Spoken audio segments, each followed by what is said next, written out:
It's really stressful when someone you love has mental health and drug and alcohol issues.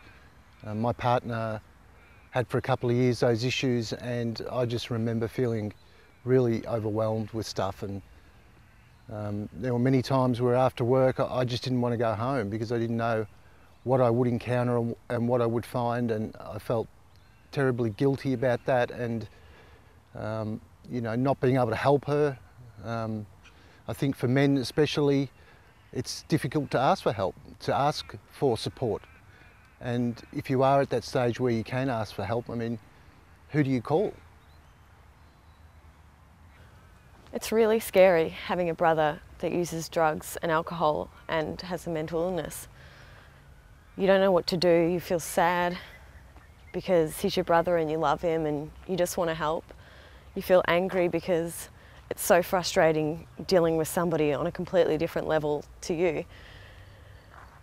And it makes you feel guilty because you feel like you're never doing enough. But in the end, what do you do? Hello, I'm Rose.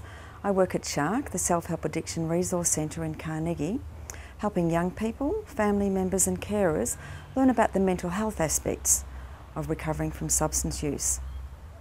Here at SHARC, we understand how difficult it is to live with a loved one with drug and alcohol issues, and how this can be even more complex if there's mental health issues. Fear of negative attitudes can block a person sharing their difficulties with others. There can be a sense of shame, fear of rejection from family and friends, teachers, work colleagues. All these things can block a person from seeking help. There is a stigma attached to mental health symptoms, and a person can find themselves excluded from employment, bank loans, housing, social situations and relationships. We understand it can be very difficult for people to seek help, and to talk about things that you feel sensitive about is not easy. We recognise this and will not be judgmental.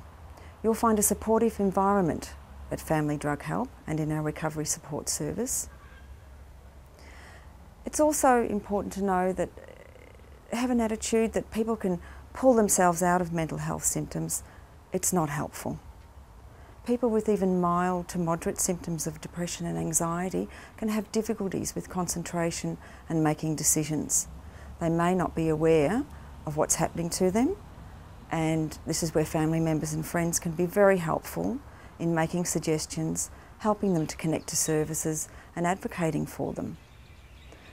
One of the best things you can do is to ring the mental health advice line, and the numbers are on this website, or call Family Drug Help. Numbers are also on this website, and never underestimate the valuable contribution family members and friends can make, and a supportive GP in this long-term journey.